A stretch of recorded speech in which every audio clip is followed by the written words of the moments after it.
तो छत्तीसगढ़ हाईकोर्ट ने वैवाहिक बलात्कार के केस की सुनवाई करते हुए एक बड़ा फैसला सुना दिया है। दरअसल छत्तीसगढ़ हाईकोर्ट ने एक व्यक्ति को वैवाहिक बलात्कार के अपराध से यह कहते हुए मुक्त कर दिया कि पति पत्नी के कानूनन विवाह के बाद अगर पति पत्नी के साथ यौन संबंध या बलपूर्वक या इच्छा के विरुद्ध संबंध बनाता है तो यह बलात्कार नहीं होगा। हालांकि इस मामले में कोर्ट ने आरोपी पति को भारतीय दंड संहिता की धारा 377 के तहत अप्राकृतिक तरीके से संबंध बनाने का दोषी पा लिया है। मामले की सुनवाई करते हुए जस्टिस एन.के. चंद्रवंशी ने कहा कि किसी व्यक्ति द्वारा अपनी पत्नी के साथ यौन संबंध या यौन कृत्य जिसकी पत्नी 18 वर्ष से कम उम्र की ना हो, बलात्कार नहीं हो सकता। इस मामले में शिकायतकर्ता आवेदक नंबर 1 की कानूनी रूप से विवाहित पत्नी है, इसलिए आवेदक नंबर 1 पति द्वारा उसके साथ संभोग करना या कहीं कोई भी यौन कृत्य करना बलात्कार का अपराध नहीं माना जाएगा, भले ही वह बलपूर्वक या उसकी इच्छा से हो। तो छत्तीसगढ़ कांग्रेस में पिछले कई दिनों से घमासान मचा हुआ था, लेकिन अब यह घमासान थम चुका है। सूत्रों के मुताबिक कांग्रेस आलाकमान ने मुख्यमंत्री भूपेश बघेल से 2.5 साल वाला फॉर्मूला अपनाने का कह चुके हैं।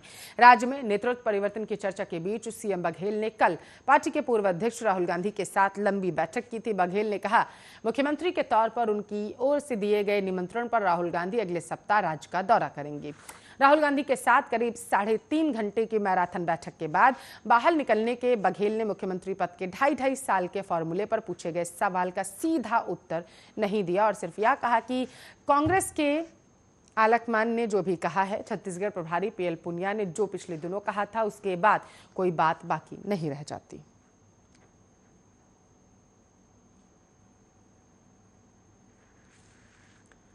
राजस्थान में 5 सितंबर से प्राइमरी स्कूल खोले जाने की अफवाहों पर आपकी जानकारी के लिए आपको बताते चले, शिक्षा मंत्री गोविंद सिंह डोटासरा ने अंकुश लगा दिया। शिक्षा मंत्री ने कहा है कि 5 तारीख से प्राइमरी स्कूल खोलने के मुद्दे पर कोई बात नहीं हुई। कुछ स्कूल संचालक सिर्फ बवाल खड़ा करने के लिए इस तरह की अफवाह फैला रहे हैं, जबकि हकीकत में ऐसी कोई तैयारी ही नहीं है। दरअसल आपको बताते चले कि शुक्रवार को प्रदेश भर के निजी स्कूल संचालन जयपुर में इकट्ठा हुए थे, जहां लगभग 11 सूत्री मांगों को लेकर धरना दिया गया।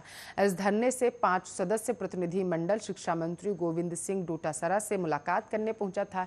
निजी स्कूल संचालक संघ के पदाधिकारियों ने मीडिया में अपनी मांगों पर सहमति की बात की थी। उन्होंने कहा था कि कक्षा 9 से 12 तक स्कूल खोलने के बाद 5 सितंबर तक कक्षा 1 से 8 तक भी स्कूल खोले जाएंगे, लेकिन अब शिक्षा मंत्री ने निजी स्कूल संचालकों की मांग को सिरे से खारिज कर दिया।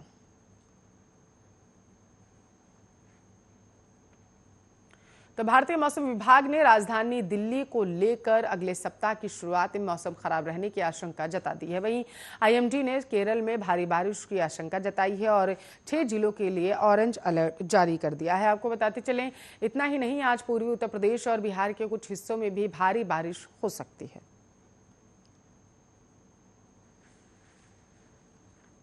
तो जेएनयू दिल्ली विश्वविद्यालय इसके साथ साथ आपको बताते चलें कि जितने भी विश्वविद्यालय हैं, जैसे जामिया मिलिया इस्लामिया, प्रत्यक्ष कक्षाओं को दोबारा शुरू करने पर चर्चा करने के लिए आंतरिक बैठकें ली जा रही हैं। दिल्ली के उप मुख्यमंत्री मनीष सिसोदिया ने शुक्रवार को घोषणा की कि सभी कॉलेजों को 1 सितंबर से दोबारा खोला जा सकता है, जिसके बाद इन विश्वविद्यालयों ने बैठकें करने का फैसला किया। इस महीने की शुरुआत में दिल्ली विश्वविद्यालय ने एक आधिकारिक अधिसूचना जारी कर कोरोना वायरस के मामलों में कमी का हवाला देते हुए विज्ञान विषय के छात्रों के लिए प्रत्यक्ष कक्षाएं दोबारा शुरू करने की घोषणा की थी। हालांकि विश्वविद्यालय के शिक्षकों के एक वर्ग ने इस फैसले पर नाखुशी जाहिर की थी। बाद में डीयू ने अपना यह फैसला स्थगित कर दिया।